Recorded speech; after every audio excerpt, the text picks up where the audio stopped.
Hola y bienvenidos. ¿Alguna vez nos hemos parado a pensar cómo es posible conocer la opinión de millones de personas preguntando solo a unas 1000? Bueno, pues hoy vamos a meternos de lleno en el mundo de la estadística para descubrir justo eso. ¿Cómo podemos entender grupos de datos gigantescos sin tener que mirarlos uno por uno? A ver, imaginemos este reto. Tenemos un lote con 25.000 cajas de un medicamento y, claro, hay que asegurar su calidad. Pero revisarlas todas, llevaría una eternidad y costaría un dineral. Sería una auténtica locura. Entonces, ¿cómo se hace?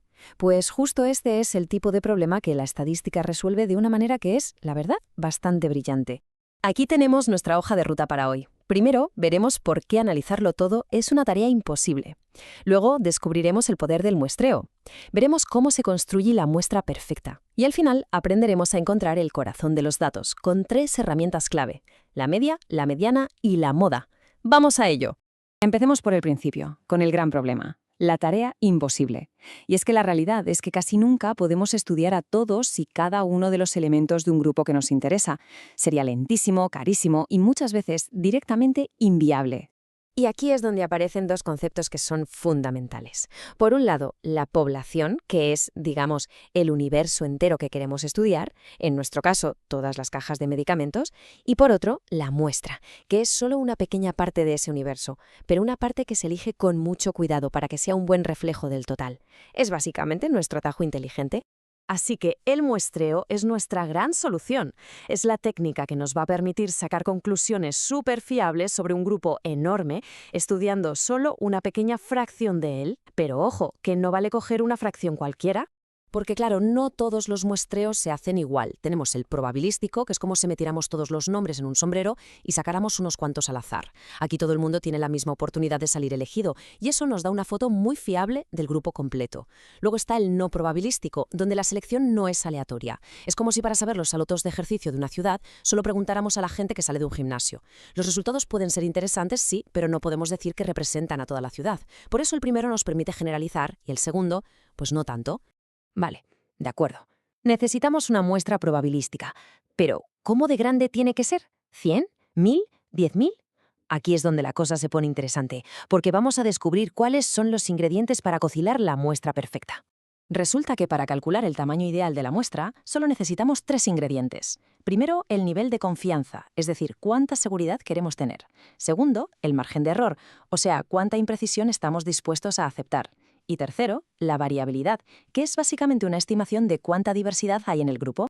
Empecemos por el nivel de confianza, la famosa Z, esto es nuestro grado de certeza. Lo más habitual es trabajar con un 95% de confianza. ¿Qué significa? Pues que si hiciéramos el estudio 100 veces, en 95 de ellas los resultados de la muestra reflejarían la realidad de la población. Para los cálculos, este 95% se traduce a un valor fijo, que es 1,96. Luego tenemos el margen de error, o E. Esto es el margen de maniobra que nos damos. Ese pequeño espacio para equivocarnos. Si, por ejemplo, un estudio dice que el 50% apoya a X con un margen de error del 5%, lo que en realidad nos dice es que el valor real en la población está entre el 45% y el 55%. Lógicamente, cuanto más pequeño sea este margen, más preciso será nuestro resultado. Y por último, la variabilidad. Esto es una estimación de cómo de diferentes son las respuestas dentro del grupo. ¿Y qué pasa si no tenemos ni idea? Pues muy fácil. Nos ponemos en el peor de los casos, en la máxima división posible, un 50-50. Asumir esto nos asegura que nuestra muestra será lo suficientemente grande para capturar todas las opiniones, sea cual sea la realidad. Bien, ya tenemos los 3 ingredientes en la mesa, así que ya podemos empezar a cocinar. Vamos a ver primero qué pasa cuando no sabemos cuál es el tamaño total de la población que estamos estudiando. Y aquí la tenemos, la famosa fórmula. Pero que no asuste, porque simplemente está combinando los 3 ingredientes de los que hemos hablado. Arriba multiplicamos la certeza, la z al cuadrado, por la variabilidad, p por q. Y todo eso lo dividimos por el error que aceptamos, la e al cuadrado. El resultado de todo esto es n, el tamaño de muestra que necesitamos. Y ahora viene lo realmente increíble.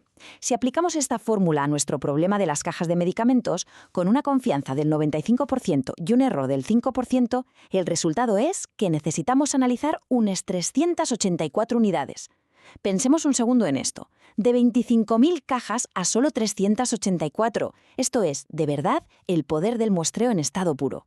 Pero, ¿y qué pasa si sí que conocemos el tamaño exacto de nuestra población. Es decir, si sabemos que son exactamente 25.000 cajas. Bueno, pues la cosa cambia un poquito. Para estos casos, la fórmula se ajusta un poco para ser más precisa. Es prácticamente la misma, pero como se ve, ahora metemos en la ecuación la n mayúscula, que es el tamaño total de la población. Al darle esta información extra, el cálculo se vuelve todavía más fino, más ajustado a nuestro grupo concreto. Y si volvemos a nuestro ejemplo, al aplicar esta nueva fórmula a las 25.000 cajas, el tamaño de la muestra se ajusta a unas 378. Es un poco menos que antes. ¿Por qué? Pues porque al saber el tamaño total, la fórmula puede afinar más el cálculo. Perfecto. Ya sabemos cómo calcular el tamaño de nuestra muestra. Ahora, una vez que hemos recogido los datos de esas 378 cajas, empieza la siguiente fase: analizarlos, darles sentido. Y el primer paso para ello es encontrar su centro. Aquí entran en juego las medidas de tendencia central. Suena muy técnico, pero simplemente nos dicen alrededor de qué valor se amontonan nuestros datos. Son como el centro de gravedad de toda la información. Y las tres más famosas, las que casi siempre se usan, son la media, la mediana y la moda. Vamos a ver con un poco más de detalle estas tres formas de encontrar el valor típico de un conjunto de datos. Y es importante conocer las tres porque cada una nos cuenta una historia un poco diferente sobre los datos. Y saber cuál usar en cada momento es clave. Empezamos con la más conocida por todos, la media, o lo que llamamos comúnmente el promedio. El cálculo es sencillo. Se suman todos los valores que tenemos y se divide por cuántos valores hay en total. Es la medida más usada, pero tiene un punto débil muy importante. Se ve muy afectada por valores que son o extremadamente altos o extremadamente bajos. Y para solucionar ese problema de la media, tenemos la mediana. Para calcularla, lo primero es ordenar todos los datos de menor a mayor. Una vez ordenados, el valor que se queda justo en el medio de la lista, esa es la mediana. Y si hay dos números en el centro, pues se hace el promedio de esos dos. La gran ventaja es que como solo le importa la posición, los valores extremos le dan completamente igual. Por eso es perfecta para cosas como los salarios, donde unos pocos sueldos millonarios podrían disparar el promedio y darnos una idea falsa de la realidad. Y por último, la moda. Esta es la más directa de todas, sin duda. Es simplemente el valor que más veces se repite en nuestros datos. Ya está. Es súper útil cuando lo que queremos saber es qué es lo más popular. La talla de zapato más vendida, el color de coche más común, el destino de vacaciones preferido. Y con esto cerramos el círculo. Hemos pasado de una tarea que parecía imposible a tener un método súper claro para entender grupos enormes de datos. Ya sabemos calcular una muestra y encontrar su punto central con la media, la mediana y la moda. Pero más allá de las fórmulas, lo importante es que ahora tenemos una nueva forma de mirar el mundo. Así que la pregunta que queda en el aire es, con la cantidad de datos que se generan a nuestro alrededor cada segundo, ¿qué historias ocultas están ahí fuera esperando a que las descubramos?